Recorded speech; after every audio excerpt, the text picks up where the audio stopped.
Imagine if suddenly your city froze, the temperature dropped by 80 degrees Celsius, and over 90% of the world's population died frozen. After weeks of freezing, those who survived in their homes have water and electricity cut off. With nothing to eat and no way to stay warm, everyone starves. Our protagonist is the only one who prepared for the end of the world and has a comfortable life. And for those who can afford his price, he can provide a little food. His price is steep. Yeah, boy. But not everything started well. The truth is, in the year 2050, a star explosion caused Earth to enter an ice age. Zhang Yi worked at a Walmart warehouse and thus managed to stockpile a lot of food. In the apocalypse, the girl he liked broke into his house with a group of neighbors and stole Al his food. She admits she tricked him into opening the door. On his deathbed, Zhang Yi swore that if he could find her in hell, he would get his revenge. For some reason, he returns 3 months back in time before everything happened. Surprised, he swears not to be a sucker for the girl anymore, to take revenge on those who deserve it, and to see his neighbors suffer, and to enjoy it as well. There are 3 months left until the extreme cold arrives. His priority is to stockpile everything he needs before the end of the world and build a safe house. As he pondered how to start his plan, a bright light passes through his eyes, and, instead of blindness, he discovers he can send things to a different dimension, like a game inventory. His idea is to accumulate here an entire supermarket of food, so he never has to worry about food and drink for years. Thinking about all the good food he won't be able to eat in 3 months, Zhang Yi goes to a luxury restaurant to stuff himself, spends 50,000 Korean wons, and puts it all on his credit card because in 3 months all his problems will be over. The girl Fang Yuqing, whom he had been in love with for years and never got anywhere with, and who betrayed him in his past life, along with her friend, sees that he went to a luxury restaurant. Her friend says she's lucky because this loser does everything for her, and he must be rich now. Fang Yuqing, in my last life, pretended to be innocent and virginal, and in the end, stole everything I had, even your arms. Right now, I want to kill that bitch right here, but that would land me in jail. I have to wait until the end of the world to do something. Zhang Yi flashes his bank card and asks, "Do you want to go shopping at the supermarket?" He uses them both to carry everything and show that he now has money, and they accept happily in hopes of making some profit. They ask, "Why so much food?" And the protagonist says, "You never know when an apocalypse might happen, and it's good to be prepared." The two opportunists complain that he's not carrying anything and that they're doing him a big favor. Now Zhang Yi owes them a luxurious dinner like the one he had before. Laughing coldly inside, Zhang Yi looks forward to the time when it's his turn to treat them very well. I'm looking forward to that too. At the market exit, his Aunt Lin with her grandson says, "You can't eat all of that alone. Give some to your aunt." After saying this, the 5-year-old grandson steals his shopping cart.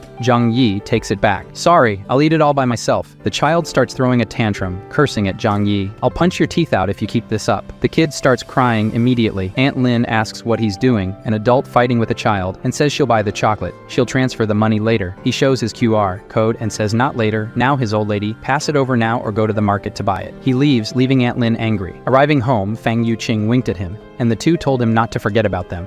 "I slammed the door in those bitches' faces." After sending the two away, Zhang Yi put Al the purchased food in storage space to see if it spoils over time. He still has a lot to do, building an impenetrable fortress with heating devices and medical supplies. It would also be great if he could get some weapons. There are 3 months left until the Ice Age. By then, he has to sell everything he has as quickly as possible and get more. The next day, looking at the storage space, he checks the freshness of the food and discovers that living creatures cannot be stored, but the food remains as fresh as when he stored it. Knowing this, Zhang Yi picked up his phone and contacted the best local restaurant, ordering 500 full meals for delivery. He explained that he would be hosting a 3-day, 3-night feast, so he needed so much food. His next step was to find his property deed and go to the bank to mortgage his apartment. Considering that after the apocalypse, money would become worthless paper, Zhang Yi decided to take out a loan with his apartment as collateral. In 3 months, he would make the payment for this loan. The manager warned that the interest rate would be a bit high, but upon hearing this, Zhang Yi rubbed his hands together, indicating that it didn't matter if the interest rates were high. He got 9 mil ion and would pay 30 mil ion in 3 months or lose his house and car. Next, he went to the best security company. A business manager approached and asked if he needed help. Zhang Yi shared his idea of building a safe house for the apocalypse. The business manager presented various plans for the protagonist to choose from, but he was not satisfied with the ones presented. He declared that the house should be reinforced with aviation materials. The balcony should use bullet-proof glass, in addition to adding an air filtration system and a 360-degree blind spot-free monitoring system. The front door should be made of the same material as bank vault doors. Additional why, he asked the manager to find a way to obtain some weapons. The business manager was surprised by these renovations and the need for weapons. He could get everything except the weapons. Zhang Yi concluded that this would turn the house into a fortress. The final plan cost 8 mil ion, and after paying the deposit, he asked them to start the work immediately. Next, he needed to obtain some weapons for self-defense. He called the owner of a hunting club and managed to get some crossbows as weapons. As soon as he returned home, the 500 full meals he had ordered also arrived on several trucks. This caught the attention of many people in the neighborhood, as they were delivery trucks from a 5-star hotel, which would cost at least 1 mil ion or so. After some time, Zhang Yi's house was filled.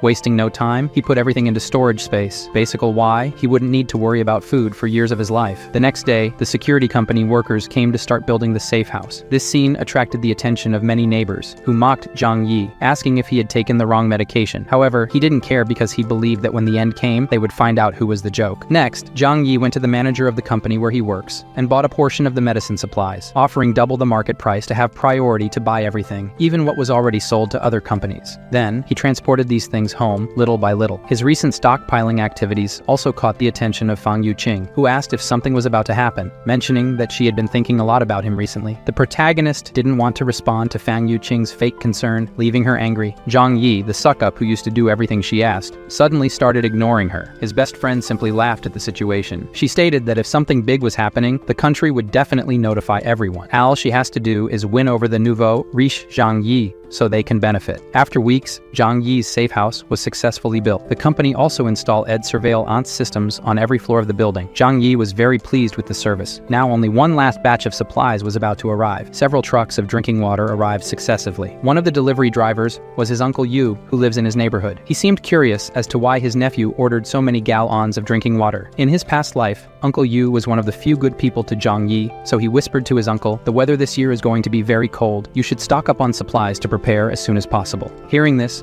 Uncle Yu didn't want to believe, but upon seeing Zhang Yi's serious face, he couldn't help but take it seriously. "Get back to work, you lazy bum."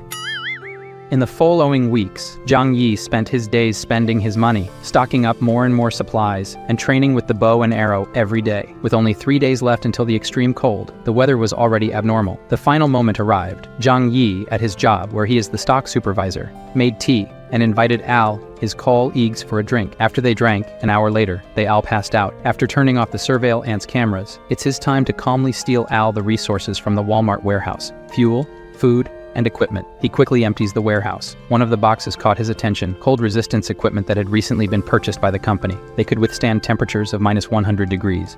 To complete his perfect plan, Zhang Yi also took a special sleeping tea and joined his colleagues. 2 hours later, he is awakened by his employees saying they are screwed, the warehouse was robbed, they took everything. Upon hearing this, he pretends to be surprised. How did all the warehouse products disappear? The manager calls him asking about the warehouse supplies theft. Knowing that the entire warehouse was emptied at once without leaving any clues, and even the cameras didn't see, the manager immediately accuses the supervisor of planning this crime with more people. Zhang Yi, nervously smiling, says he's not competent enough for that. Everyone is taken to the police station to give statements, but nothing is found out. How could they find out that the warehouse was teleported? After the interrogation, the police officer says not to leave the city under any circumstances, as everyone is a suspect. Maliciously, Zhang Yi says he won't even leave the house. This incident on December 10th made news in the city. No one can believe that tons of supplies disappeared without a trace in less than 3 hours. It was also on this day that heavy snowfall began in the sky. Zhang Yi knew this was the beginning of the cold apocalypse. 3 days later at home, when the shockwave from a supernova explosion brings catastrophe to the entire planet, the temperature starts dropping rapidly overnight. Looking at the heavy snow through the window, Zhang Yi says that this time the story will be different. The people in the apartment owners group were nervous, as it was the first time they had seen so much snow in the city. Observing everything in the building group, Zhang Yi knows that for many people, this was the first and also the last time they saw snow. In his past life, the heavy snowstorm lasted for 3 whole months and the temperature kept dropping,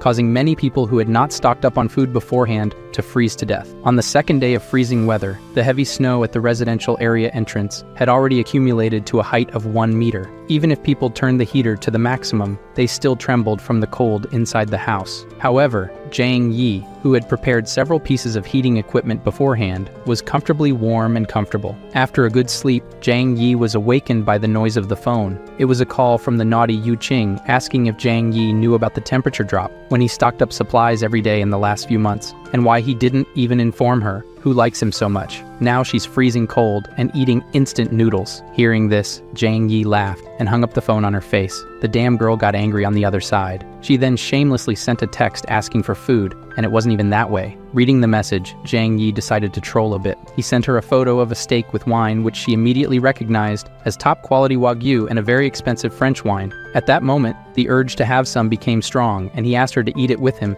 and drink wine too. Zhang Yi's response was, if she wanted, she could go to the market and buy it herself. Despite her anger, she calmed down, because she needed to please Zhang Yi to be able to go to his place too. After that, he just ignored her and went back to enjoying his meal. It was then that on the building's surveillance cameras on the iPad screen, he saw the show, Aunt Lin, who was the building manager, saying not to panic and not to fight over food. The extreme weather would last at most 2 or 3 days, and the neighborhood committee would help everyone through this. Aunt Lin warned that excessive hoarding of supplies is prohibited and would be reported to the authorities if discovered. However, one person spoke out against it, questioning how she could be sure that the heavy snowfall wouldn't last long. The surrounding residents also wanted to know, stating that if they didn't stock up on supplies now, Aunt Lin would be responsible if they ran out of food. Aunt Lin then stated that the neighborhood committee would take responsibility for this issue, then pointed to Zhang Yi to divert attention just to tell him not to cause trouble. He didn't care about the threats and went back to his super safe house. A week passed and the snow outside kept falling.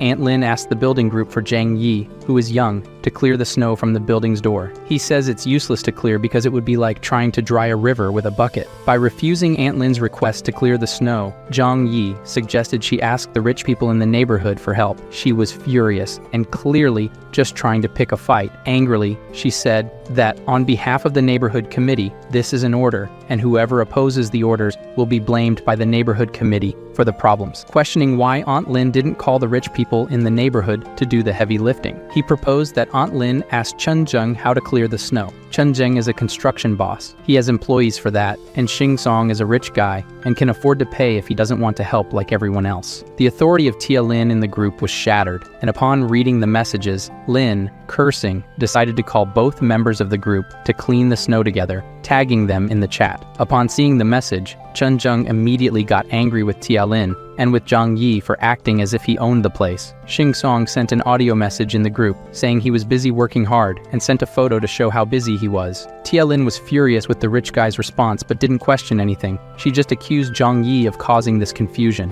Zhang Yi didn't bother and ignored the rest. Tia Lin was so furious that she called Zhang Yi personally to complain. He threatened her that if she kept talking nonsense and bothering him, he would kill her. Trembling with fear, she hung up and didn't say anything else in the group. While he was eating, a loud noise came from the front door, and Chen Zheng outside shouted, "You were acting all high and mighty in the chat, putting others against me in the group. I'm going to kill you now, punk." Zhang Yi grabbed his bow and went to the door, while Chen Zheng was kicking. Magically aiming through the door opening, he asked about who would kill whom first. Zhang Yi hit Chen Zheng's shin with an arrow. Through the peephole, he saw the arrogant guy on the floor, groaning in pain non-stop. No one would imagine that a silly and naive boy, an honest person, would have the courage to react like this. Chen Zheng didn't know that this was just the beginning of Zhang Yi's revenge. With the cold temperature, Chen Zheng could die if not treated in time. He would slowly die from infection, and weak would die from the cold. Struggling to reach the elevator, he didn't imagine that this kid he had seen 3 times in his life would do this to him. The truth is that Zhang Yi wanted to kill him at once. Realizing this, he got scared, grabbed the phone,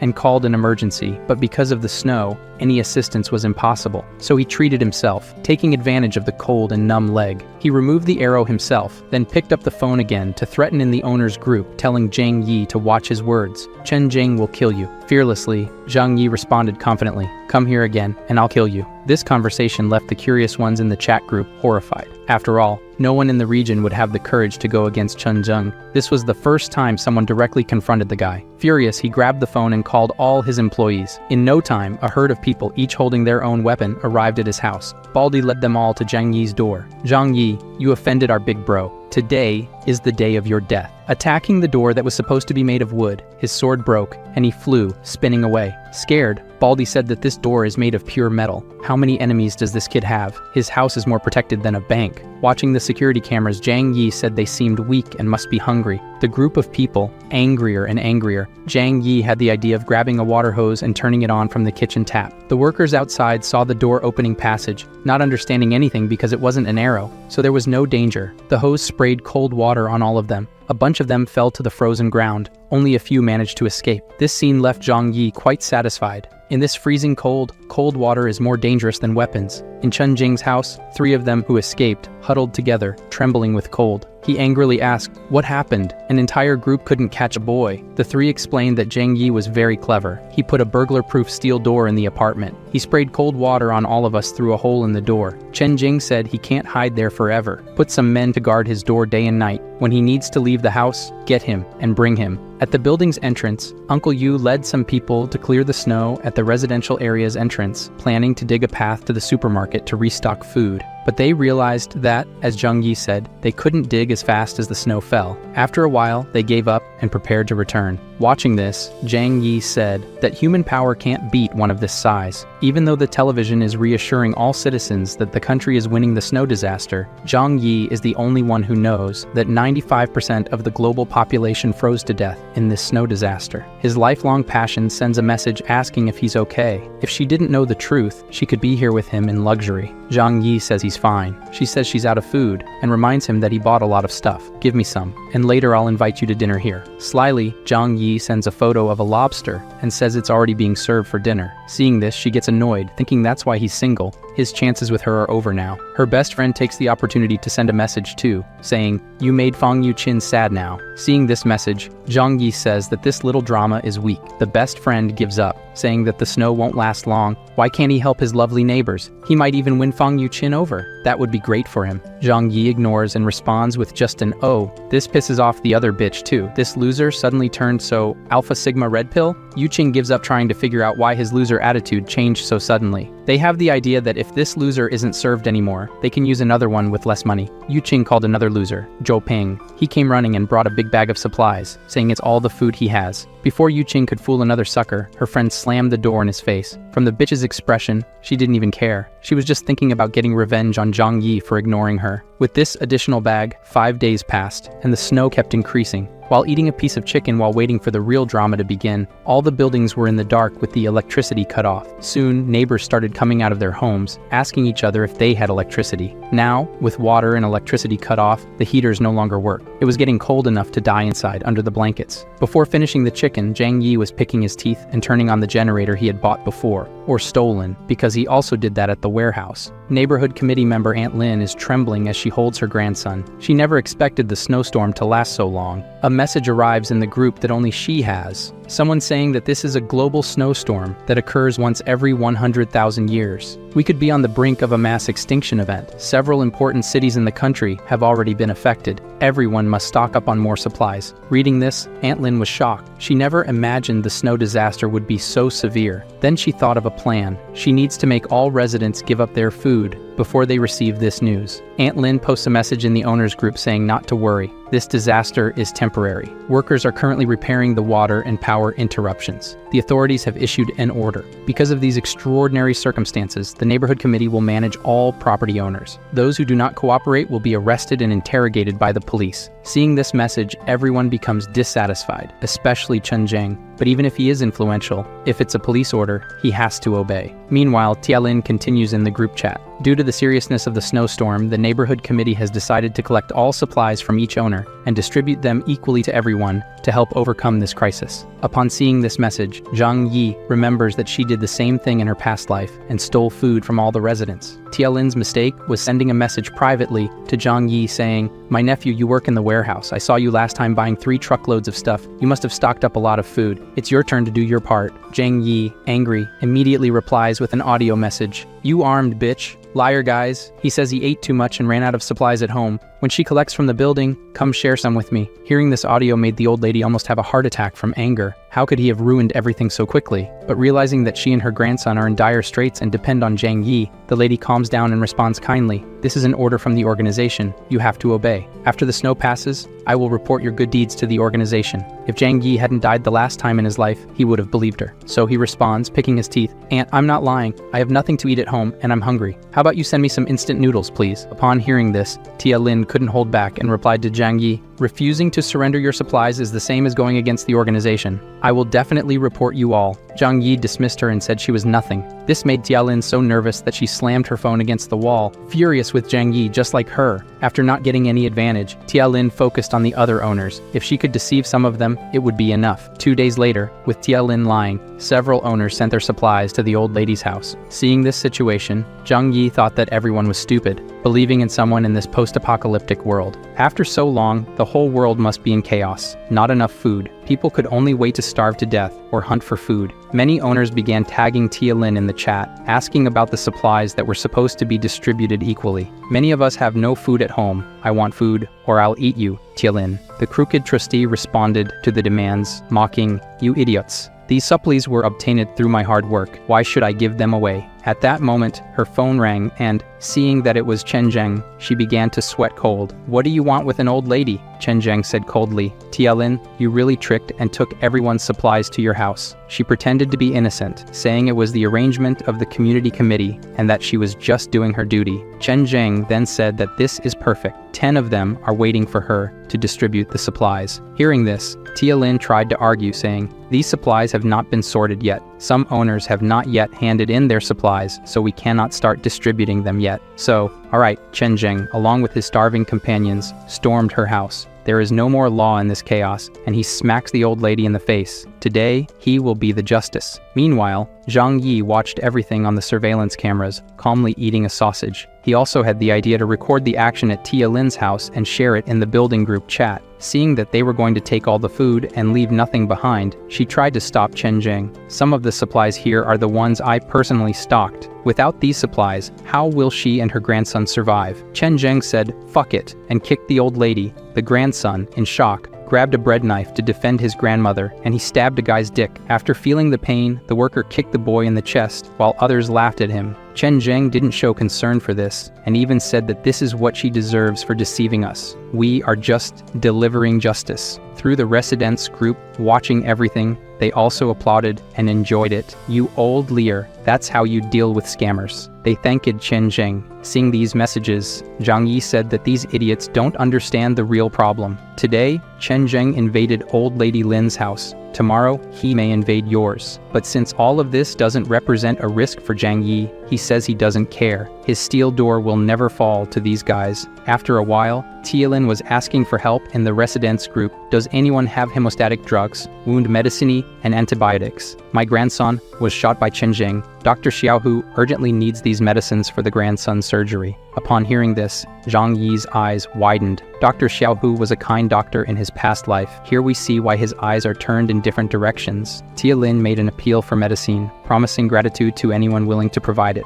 But all she received was a lull from the residents. No one wanted to believe or help. Zhang Yi, seeing this, just thought it must be karma. Outside, the snowstorm lasted for over a week, paralyzing practically everything with snow, covering the entire ground floor. Even if the boy was saved by the doctor, would he live without food? Many people have heard from the news that this was a global snowstorm that occurs once every 100,000 years. The whole world was almost buried in the snowstorm. In some northern cities, the temperature dropped to less than 100 degrees C. Many residents who tried to evacuate to the south ended up freezing to death on the way. In the residents group, Tia Lin started asking for help again. "My dear grandson has been hungry for 2 days. He's just a child. Are you going to sit there and watch him die?" She was willing to pay for the supplies. Seeing this, the residents started selling packs of instant noodles for $2,000, and then they helped her grandson. Zhang Yi, as always, watching everything, found it amusing. People don't understand the apocalypse in front of them. Soon, they will have to eat money. As a rich person and knowledgeable about things, Xingzong started buying food from everyone who sold it for a lot of money. He knew very well that you can't eat money in this apocalyptic world. A single mother made an appeal for help in the group as well. Her daughter was about to starve to death, and she hoped everyone could help her. Zhang Yi says that this woman in his past life, with her daughter, survived for a long time, so it's all good.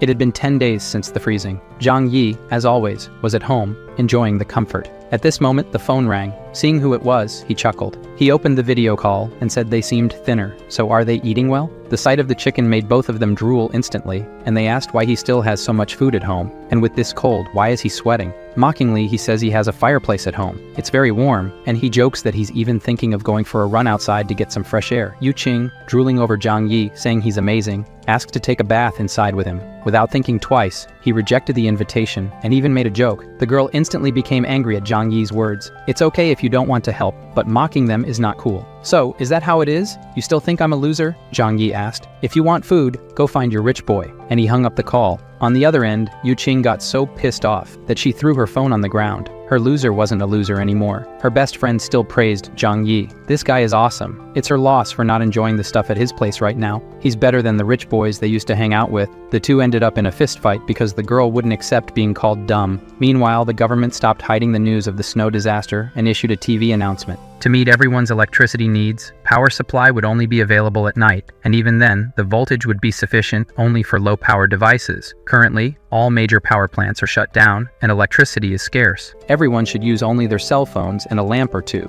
No electric showers. Everyone now knows that the ice disaster has no end date. After fighting for 10 minutes without losing their friendship, Yu Qing and her friend decided to be more direct. Yu Qing picked up the phone and called the loser, Zhou Peng, telling a story about how Zhang Yi wanted to tarnish his purity just because he had food. Zhou Peng, pissed off upon hearing this, said Zhang Yi was a scumbag and needed to be taken down. Seeing that Zhou Peng was furious, Yu Qing went further and misled the loser into going to rob Zhang Yi's house now. In no time, the three of them were at his door, each with a kitchen knife hidden, knocking. Watching everything through the cameras, Zhang Yi saw the ultimate loser and knew none of them had any idea about the cameras. They knocked and asked to exchange the medicine they had for food. Angry at their attempt to trick him, Zhang Yi decided to be aggressive. Grabbing the hose to spray water on them and end the problems, he changed his mind when he saw the accumulated trash can. His idea was obvious, but magically, I don't know how, he with the hose sprayed sewage on the three, leaving everything full of garbage and saying that's the food they deserve, they can eat.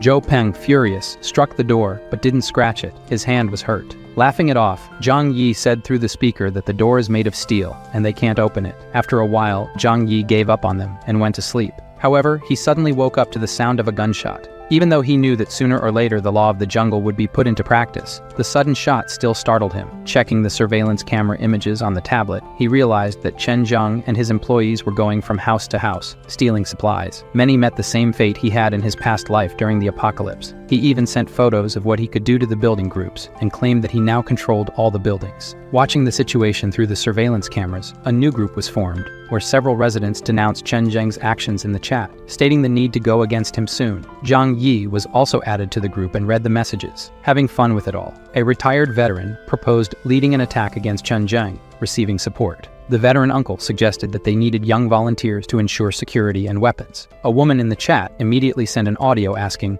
Aunt Lin stole from them the other day. Can we trust Uncle and give him weapons? This divided the residents into two groups, with half wanting to go after Chen Zhang and the others just not trusting Uncle. Watching the discussion in the group chat, eating something sometimes, and watching through the cameras as Chen Zhang stole more and more houses, Zhang Yi decided he should do something to take this guy down because anyone who goes against him will just end up taking a bullet to the head. That's not fair to everyone. The next morning, a resident who opposed helping the veteran go after Chen Zhang called for help in the residents group. Her door was being forced open, and she would be next. It didn't take long before she was dragged out, and what had to happen happened. Yu Qing and her friends, nervous, realized they needed a plan to be the next ones to be broken into. The girl's idea was to spread the news that Zhang Yi had a stockpile of supplies and gather everyone to join forces to take over his house. They added him to the new group so he would know, but Zhang Yi didn't care and said it's okay. They argued that he should join forces with the four to protect themselves from Chen Zhang. Zhang Yi's response was simply to leave the group. This change in Zhang Yi's attitude left Yu Qing and the others astounded. How could this loser from just 3 months ago now be so firm?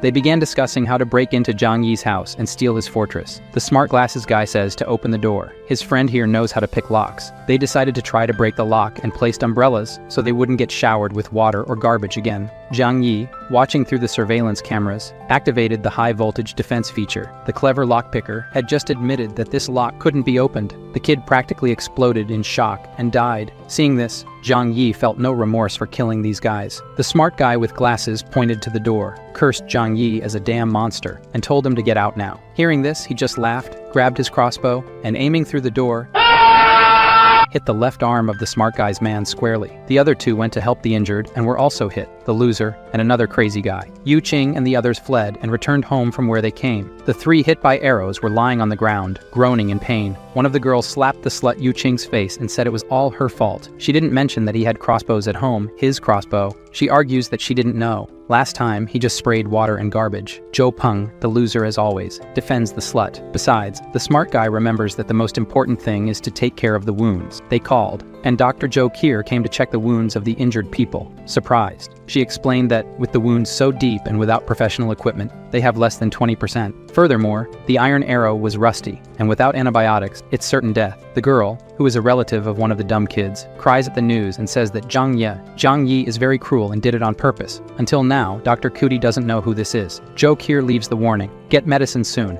If they remove the arrows now, it's over for them. The smart guy with glasses, at this point, must have gone crazy and said Zhang Yi must get the medicine for them. Yu Qing, thinking for once in her life, remembers that Zhang Yi suddenly changed a lot and started stocking up a lot of stuff at home. She tells the others that Zhang Yi does have medicine because she saw him stocking it before. Furthermore, no one here harmed him. They just wanted to rob his house. But since they failed, and only they got hurt, it's his fault. From the corner, there Zhou Kier, listening to everything, just thinks she doesn't know this guy, but they deserve to die anyway. The other girl blames Yu Qing for everything, and forces the slut to figure out how to convince Zhang Yi to give medicine to everyone. This time, even the loser agreed. Without the medicine, he would die too. The plan now was to try to call him, which he answered easily. She is crying on the phone and says the boys are dying, and if he can help, Zhang Yi just asks why he should. Everyone has to die sooner or later. The crazy guy's sister takes the phone to say it's his duty to help, because he injured the guys, and they were rusty. Zhang Yi then says that he used arrows like that just for them to die anyway. To add insult to injury, he even says he won't help, but Yu Qing can come live with him. At that moment, the girl takes the phone back and says yes, he's yours from now on. Do whatever you want with her, says Zhang Yi. Her blood-sucking friend says to take her too. Zhang Yi says, just come, you can come now. He starts running right away to go. Her friend tries to pull her, and she just gets a push. Get away from me, you bitch, the cousin of one of the boys says, then gives her another slap in the face and calls her a schemer. As always, the slut looks at Zhou Peng, too much of a loser, and asks for his help. He has to make them let her go and be happy with Zhang Yi. She also says that Zhou Peng is a good man, but he's poor and weak. Zhang Yi's brother is the one who can make her happy now. The kid even falls in pain now. She bolted, trying to go to Zhang Yi's house, but the others stopped her. The reason is that everything is her fault, so Yu Qing doesn't have the right to thrive alone. Dr. Zhou Kier reminds them again that without medicine, it's certain death, and leaves. One of the injured kids, the smarty there, says they should go ahead with the plan to spread the word that Zhang Yi has plenty of food. The smart one says that when Chen Zheng and the others take Zhang Yi's house, they can get medicine. Yu Qing is against doing this to Zhang Yi's brother. The other girl makes it clear that if she opens her mouth, she'll lose her teeth now. Zhou Peng is against hitting the bitch, but says to her that this plan is the only choice. They posted in the building group the photos and videos that Zhang Yi sent. He really has a lot of food. Seeing the message, Chen Zheng drools and says, that's perfect. I can get revenge for the leg. In the residence group, people asked Zhang Yi to distribute his supplies to everyone. Others asked for just one meal. Aunt Lin asked for food, and another mother in the group asked him to be her son's godfather. Seeing these requests, Zhang Yi sends an audio message to the group. I'm eating those listening. He really said he wouldn't feed animals and wouldn't help anyone anyway. Ignoring them all, Zhang Yi looks at the snow falling outside the window and thinks, staying home every day is boring. It would be nice to use the snowmobile store to take a ride around. Suddenly, the phone receives a message from Dr. Zhou Kier. She says her medicine and food ran out, and if he wants to negotiate. In her previous life, she died because she gave her last food to a mother with a hungry baby, and she starved to death. Zhang Yi remembers her as a good person, but says that the smarter the woman, the more dangerous she will be. Zhang Yi doesn't want to leave anything to chance and end up dying again. He replied, I can provide supplies, but you need to trade something for them. Seeing the message, Zhou Kier says he can give her food for participating in a consultation with her. Look how cute she is, thinking she doesn't even know this guy. And now, Zhang Yi says instead he can provide medicine and food, but she needs to do him a favor. Zhang Yi needs her to be his spy and inform him of the residents' plans. The deal is that, accepting it or not, it's her choice to follow the crowd and die like everyone else or stand by his side. She wonders for a moment if this is right, but decides to accept. The first step is taken, guys. Our Zhang Yi has a lot of food, but lacks food, doesn't he? Then the smart guy with glasses sent a final threat. Zhang Yi, where are you? Last chance, are you going to deliver the supplies or not? Seeing the message, Zhang Yi trolls in the group, saying that his food just ran out. The wounded smart guy threatens him, and soon, Chen Zheng makes a group without Zhang Yi, planning to join together to steal everything he has. Zhou Qi and Uncle Yu are in the group and decide to warn Zhang Yi about it. With that, Zhang Yi is sure that Dr. Zhou Qi was cooperating with him. Zhang Yi tells her that he has plans to defend himself, just don't be with the herd. It was 2:30 in the morning when a group of armed people marched home, shouting that they had to kill the selfish one. They hammered the door with all their might. Seeing this through the security cameras, Zhang Yi turned on the high-voltage device. Those who were close were electrocuted and died. What a pity. The others were scared and wanted to flee. However, as soon as they turned around, they were blocked by Chen Zheng and his gang. He ordered them to continue breaking the door, or they would die. To motivate the residents, the smart one with glasses said that now they have to kill Zhang Yi to avenge the neighbors he just killed. Besides, inside there's a fireplace and plenty of food. Encouraged, the residents grabbed a wooden log and continued trying to break down the door. Zhang Yi, after some time drinking wine, decides to help them. He took out his sound system,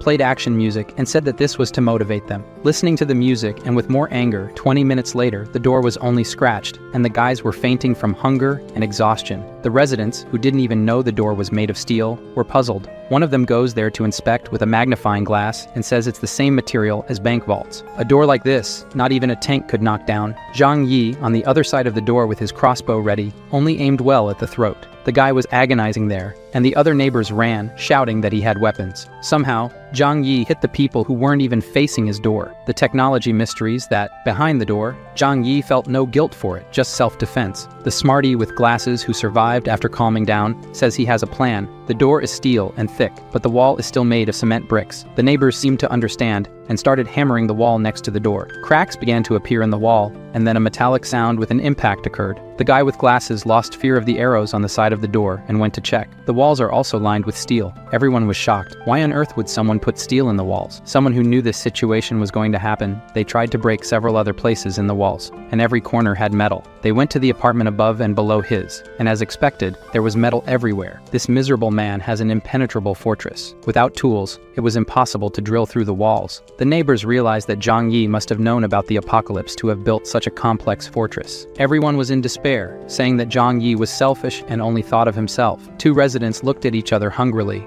and for a second, thought about eating each other. But it passed. One of the neighbors says he remembers that his apartment's balcony is made of glass. This idea made everyone excited again. Using wooden planks from the neighboring apartment to his, Zhang Yi sat calmly while everyone together gathered on the balcony. Unfortunately for them, the glass was bulletproof, and they couldn't even scratch it. To help them warm up because it's very cold outside, Zhang Yi took a Molotov cocktail and threw it into a hole in the wall, which soon fell from the ceiling on their heads. In the element's view, it was 1 second of terror and then many of pain, catching fire completely. In agony, he jumped from the balcony. The fire spread, and everyone else was also protected against the cold, while Zhang Yi watched everything. The others tried to go back to the apartment next door. However, the others didn't let them, for fear of burning themselves too. They fell off the planks, and any of those who didn't fall took the opportunity to warm up a little. After a while, the repentant residents returned to his balcony in front of the glass, begging for food. As in his past life, they ate. He doesn't even feel sorry for them. Hess shows them warm pasta to see them drooling. He even puts it on a table right in front of them. Zhang Yi then told them that for whoever brings Chen Zheng's head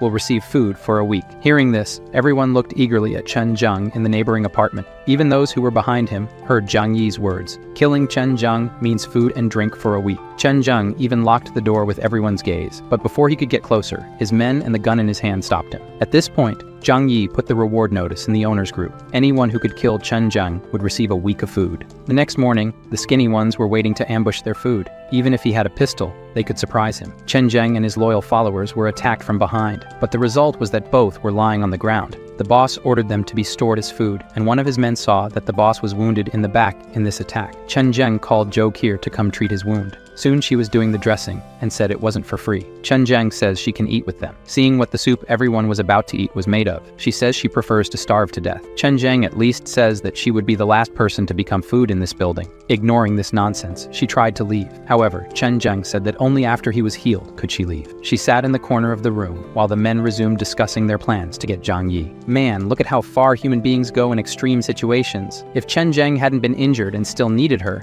I bet he would force more things, you know? She, after hearing the plans, said she was going to the bathroom, but she was actually there to tell Zhang Yi what she heard. Later, Chen Zheng's men went to the neighboring apartment to get food and steal. They let them in and didn't imagine the food was for them. With a blow to the head of the couple, they killed them, but to make sure, they hit more. Chen Zheng tells our doctor that he can't have predators around his house, as they might try to hunt him down. Jo Kier is starting to see how things are. In the house where the friends of the slutty Yu Qing are, they had to remove the arrows without any medicine. Everyone has serious infections. Maybe the cold is taking away some of the pain. Zhou Peng asks his cousin to try to convince Zhang Yi one more time, but she says it's useless. There's no way. Days go by, and Zhang Yi only eats and sees Chen Zheng afraid of being ambushed again. As he eats more and more, Zhang Yi calls Jo Kier to ask about her situation. She says Chen Zheng went crazy. Everyone's food ran out. They're invading houses every day to kill everyone and search for food, besides keeping the dead for later. She hasn't eaten anything for days and asks if he can save her. He thinks for a moment that she's very useful for being a competent doctor. In the post-apocalyptic world,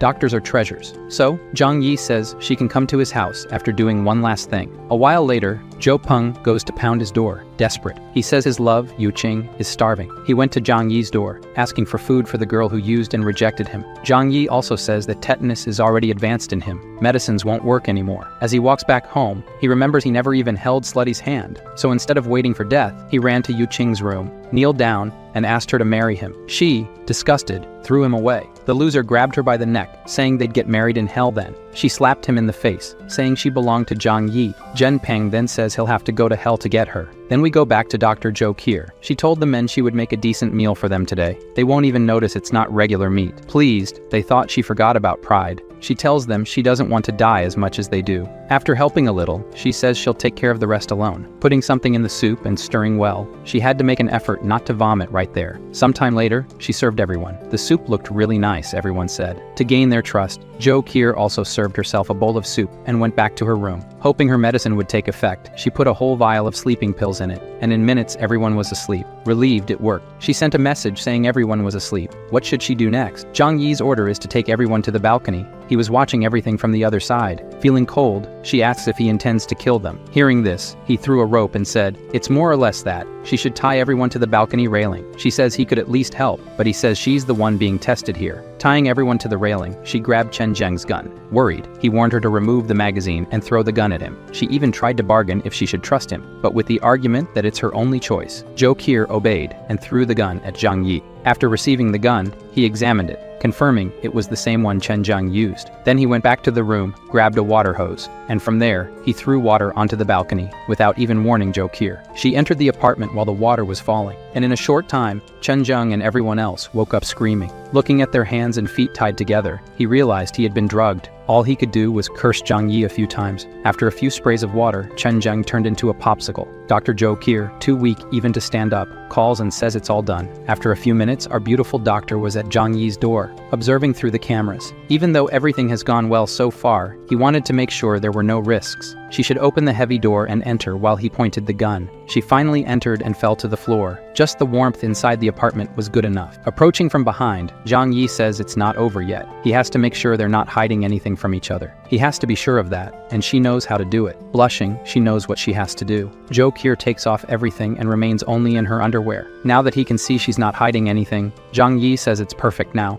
leading her to the room where she must take a shower and change her dirty clothes. When he heard the sound of the shower, he took all the items from the medical kit and confiscated them. It was always better to be cautious. A pleasant time later, Jo Kier, dressed in pajamas, came out of the bathroom, a sight that moved Zhang Yi. He asked her to sit down and dry her hair. He says he let her go because she's valuable to him. If she doesn't obey the rules, he won't show any mercy. Her room will be that one. From now on, you'll live there. Without my permission, you're not allowed to wander. She was aware of the consequences. Zhang Yi says that in this chaotic world, the best thing she did was join him. To reinforce the trust between them, Zhang Yi decides to reveal his secret and ensure Zhou Qir's loyalty. In this house, she can see that there is no food. The reason he is so prepared for everything is that he has a power nobody knows about. He took bread from the dimensional storeroom in front of her. If she betrays or kills him, she will no longer have food and will starve to death. Seeing this, he understood how Zhang Yi was living so comfortably. She ate and even cried with emotion, almost choking with such haste. Now that she is clean, without hunger or thirst, Zhou Qir will be responsible for all household chores. Before she could accept, the scoundrel interrupted, asking what else she could offer. Being an intelligent person, she knew what he wanted. Zhang Yi's eyes even widened with the sight. Besides companionship and help with the tasks, now they would be a couple.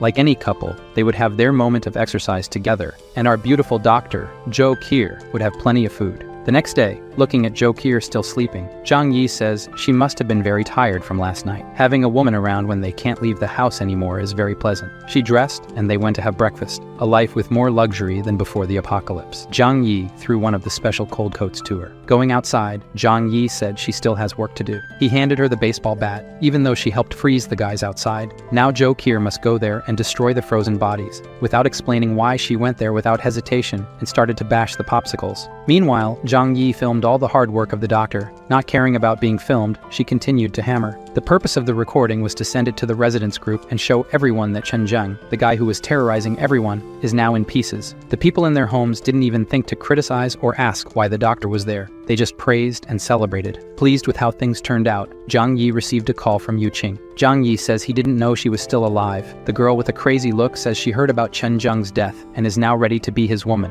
and that he must be with Zhou Qir because he thought she was dead. Her friends behind her were ready to kill the girl, and they both heard the screams from the other side. Zhang Yi took advantage of this to mess with her mind even more, sending a picture of Zhou Qir saying that she was his fiancée. When she saw the new message, she broke free from the two girls and ran to the phone, just to see Zhang Yi and his girlfriend. The girl went insane, saying that she loves Zhang Yi more than anyone. However, Zhang Yi threw it in her face that she doesn't matter, and who he loves is the one with him now, and hung up. The poor girl's friends didn't even want to hit Yu Qing anymore. Their anger was at the girl going to live with Zhang Yi and them getting screwed, but now they're screwed together. Satisfied with how much she suffered, Zhang Yi asks his little girlfriend if he was too cruel. She says that whether he was or not doesn't matter. He has his reasons. She also heard of him for the first time when she went to help the two girls, and how they seemed crazy. If Zhang Yi did what he did, it's right. A person in the building in front decided he couldn't take it anymore and decided to fulfill his dream of jumping from the building, but that didn't even impress the two. Shortly after Zhang Yi's phone rang, on the line was his uncle Yu, happy. Zhang Yi says it's great to know he's okay. He survived everything thanks to the supplies he saved from Zhang Yi's warning. Furthermore, now he is with Shi Limei, the single mother from before.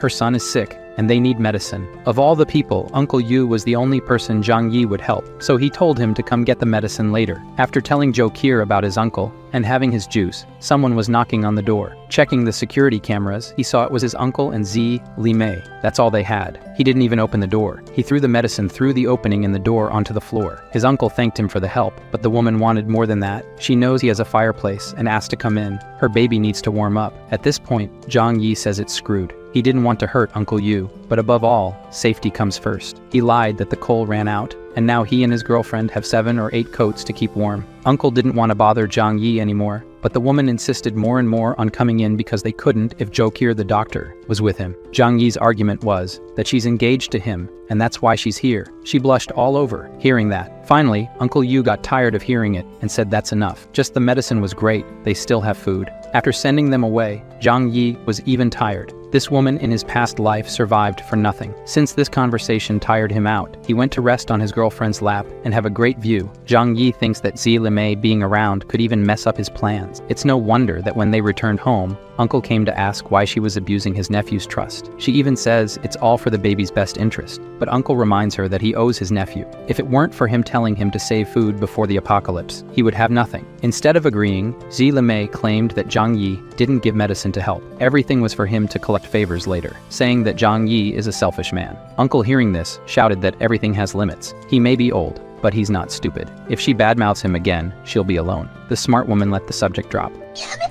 The following morning, people from another building dug a tunnel under the snow to Zhang Yi's building. Everyone they encountered was seen as enemies, and the first unlucky one received a single shot and flipped over. They were aware of the sturdy door and brought dynamite to open it. One of them lit it, ran, and the damage from the explosion was done. The absurd noise of this explosion woke Zhang Yi up, and he quickly went to check what was happening. Through the cameras, he saw construction workers who lived nearby. They came to check, certain that the explosion would destroy the door, but nothing happened. Angry at this attempt to take what he had, Zhang Yi retaliated maliciously. A grenade simply solved their cold problem. After warming them all up, Zhang Yi used his Glock and put several to sleep. His bullets were running out because his ballistic supplies were few, and this confirmed to him that people from other buildings must know about his stockpile and are coming after it too. These explosions and shots left our lovely doctor frightened. After all, there's only one place in the world where it's normal to hear these noises every day. Embarrassed, she disguised it and went to do her job. Now it was clear to Zhang Yi that he should take action. In the residents group, everyone was asking about the noise from before. Zhang Yi, smart as always, said it was residents from another building who tried to blow up his house and were soon going to rob the others, but he kicked them out of the building and some from this life. Everyone thanked Zhang Yi for this. He called his uncle to get more information. This group that came now is from building 26 and is led by someone named Wang Tianfang. The uncle's information is that he did the same thing Chen Zheng did in this building, overturned the residents, took control of the place, and also stole food. Zhang Yi made it clear to his uncle that he overturned many, so they will come back for revenge and try something. So they must unite the neighboring residents and defend themselves. Then, speaking only with Zhou Qi, Zhang Yi said that the neighbors, if given the chance, will stab him in the back. She must take on the mission of gathering information about the other buildings groups together with Uncle Yu. Only 2 days passed, and now she was dressed as a maid and reporting everything her intelligence service found out. Stop looking in the wrong place and pay attention. Zhou Qi explains that the strongest groups dominating the neighborhood are the group from building 26 that came here 2 days ago, and another group from building 21. Still, a group from 2 other buildings must have strength, but they haven't done anything yet. With just this, Zhang Yi deduced that the residents of the other buildings have already turned on each other instead of uniting and are no longer a threat. Grateful for the good work, he tells her to continue collecting information, and for some reason, she blushes, perhaps thinking something else would happen. The same group from building 26 returned to the building, and this time they started overturning people from the other apartments in the building and left the message that until Zhang Yi leaves, all the building's residents will die. Soon, this news spread and disrupted our couple's exercise. The building's residents were demanding that Zhang Yi take action. Seeing this, that anger returned. He sent texts and audio messages saying that everyone's life means nothing to him, and they must defend themselves alone. Shortly after, Zhang Yi called his uncle, saying that now it's his turn to shine. In the building group, he said that the gang from building 26 is only 20 people. If they join forces, they can fight against them. Speaking, everyone agreed that they had to do it. He also said in the chat that he hasn't been eating well for days. The only one who is young, strong, and well-fed is Zhang Yi. He is the only one with the strength to lead everyone. With this, Zhang Yi sent a message in the chat that he can help everyone face the rival building as long as everyone follows his orders. Everyone said they accept following orders that don't endanger their lives. Calm in his home, eating better than us. Zhang Yi says they'll have to take the risks. Yes, otherwise, they should just wait for the group from building 26 to come and kill everyone. With Uncle Yu on one side encouraging them to agree to follow Zhang Yi, they accepted to obey. To motivate the hungry, he mentioned that there are vehicles that can travel outside in the snow. If they confront the group from building 26, he can fetch food for them. All the neighbors agreed to obey everything, even the most dangerous things, hoping not to be killed by the neighbors, and mainly to gain food. Now everyone agrees to put Zhang Yi as the leader of the building. Now that everyone sees him as a savior, Zhang Yi will make his first exploration outside. With his special cold vests and clothes, he won't have any problems. When Zhou Qi was about to say she would go with him, Zhang Yi said no. She should never leave the apartment, and he trusts her 100% to stay here without him. But as soon as he leaves, the scoundrel snaps his fingers and makes all the supplies in the apartment disappear. He descends to the 4th floor of the building, and through a window there, he manages to jump outside. So, the snow is already 4 stories high. Anyone who tries to walk here, ignoring the cold, would sink into the snow somewhere and perish. Fortunately, he had stored a snowmobile in his dimensional space. Someone in one of the buildings saw the scene. I don't know if they saw him pulling a snowmobile out of nowhere or just saw him riding it. Sometime later, he reached where he wanted to go, the Tianhui City Police Station. Breaking the glass, he entered without difficulty. His goal is to get more weapons and ammunition. Deeper into the police station, he found the officers on duty, without warm clothes or heaters. The first night of freezing was the last for them. Zhang Yi shows his respect for the officers and says they were once the heroes who protected the city. As he covers the bodies, he finds the keys to the place. With them, he can open everything here, even the weapons room. Upon entering the place, it's heaven for many people. There are all kinds of weapons and ammunition to choose from. He just put everything into his dimensional loot space. Zhang Yi says that now he needs to get food for his cannon fodder. He returns to his snowmobile and walks to where the shopping mall should be. Digging into the ground, he found the ceiling of the place. Breaking the glass and walking through the place, he stole everything that could be useful. In the supermarket, all the fruits were frozen solid by the cold, as were the meats, but this would serve those who don't even have land to eat. He threw into the bags what could be salvaged and returned to his snowmobile. Upon returning to his building, the leader of Building 26, watching him manage to go out and get food, was green with envy and eager to steal that snowmobile. Furthermore, all the residents of the building who heard the noise of the snowmobile also saw it. Uncle Yu saw that his nephew managed to return with more food. He was delighted. Zhang Yi made it clear to everyone that it was extremely difficult to go outside in such cold weather and find food buried in the snow. Uncle Yu shouted, calling Zhang Yi a hero. With this spoiled food and the gun in hand, he ordered that everyone who chooses to take food must be ready to obey his orders. The residents of Building 26, as expected, came after, saying to hand over the food or their lives. His first order was that right now they will steal their food, go there and eliminate them. Everyone who makes a kill will receive food for 5 days. Just hearing that they could get 5 days worth of food, everyone went crazy and attacked the gang member from Building 26.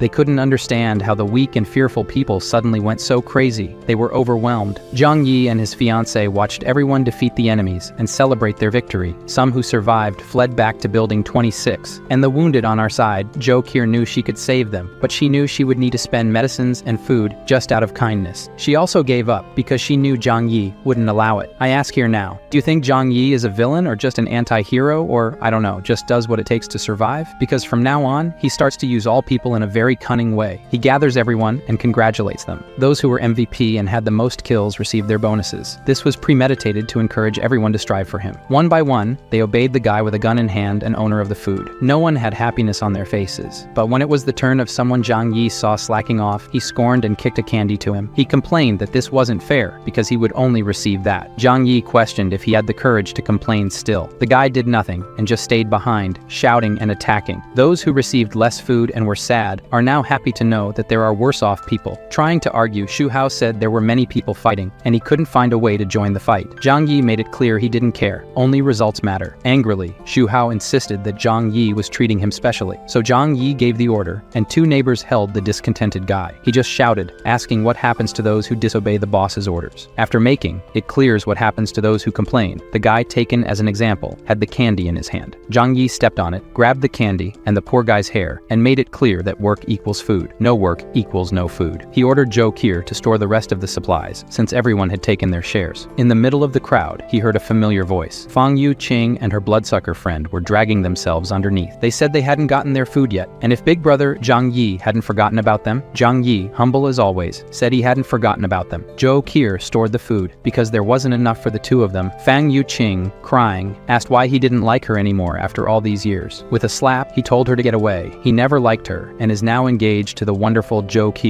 One of the women said that she was a gold-digging slut. Zhang Yi agreed, saying she always deceived rich boys to take their money. The guy who had just been humiliated said she had used him many times before. Then the other men said that if they had known she was selling herself before the apocalypse, they would have taken advantage too. After being humiliated so much, she fled. For some reason, 2 men grabbed the bloodsucker friend and dragged her somewhere else. By their expression and covering her mouth, I imagine they went to feed her. For her, Xu Hao, for telling about Fang Yu Qing, received something better to eat and now swore he would do better for the master. After the show, Zhang Yi began to organize the building's fortification. In the building, there are 47 people in total. Now, excluding Zhang Yi, Zhou Qi, Uncle Yu, and his wife Shi Li Mei, the people form 6 groups of 7 people each and take turns guarding the building's stairs 24 hours a day. When enemies arrive, they should shout, make noise, and alert everyone. Uncle Yu, being a former army veteran, will organize all the groups. Back in the comfort of home, Zhang Yi was studying something, and Zhou Qi asked, if it starts to snow now, what will happen? As he took his weapons out of the dimensional loot storage, he said, they're in winter. They'll be stuck for at least a month until the snow melts. Besides, in the apocalypse, the biggest danger isn't the weather, but people. Now, with this weapon, he has a chance to fight enemies without leaving home. He noticed through the scope of the weapon that some people were heading to the garage of his building. They're definitely going after the snowmobile that Zhang Yi pretends to leave there, but actually puts in the loot storage. Uncle Yu called Zhang Yi saying the defense team was properly organized and asking not to take seriously what Xi Limei said last time they went to get medicine. She's a chatterbox after all. Zhang Yi said he didn't care, but asked if Uncle wanted to raise someone else's child. In difficult times, strong men are very valuable, and he could get any woman he wanted. But realizing Uncle's discomfort, Zhang Yi said Xi Limei is also a good woman, and if that's the case, he should knock her up too. However, Uncle said that in an apocalypse, one shouldn't think about that, and now he'll go back to work. Zhang Yi told Zhou Qi that these matters of children should be thought about calmly. In the tunnel they dug, some people from Building 26 26 came back secretly, planning to make hidden thefts. The first of them almost got a beating. The guard shouted enemy attack, and a brawl started on the stairs. The group from Building 26 didn't count on the fact that now Zhang Yi's building was so well protected, and the survivors fled. Outside, enjoying the good life, Zhang Yi saw the enemies fleeing and said he was really in the mood to shoot some, taking his WAP from the loot storage. Through the scope, he could see perfectly, with an absurd calmness, even knowing the result of pulling the trigger. One of the fugitives got a shot right in the head, and the others, realizing what it was, ran even more frantically. Thank you for watching. Don't forget to subscribe to the channel so you don't miss out on upcoming videos. Leave a like if you enjoyed it and share with your friends. See you in the next video.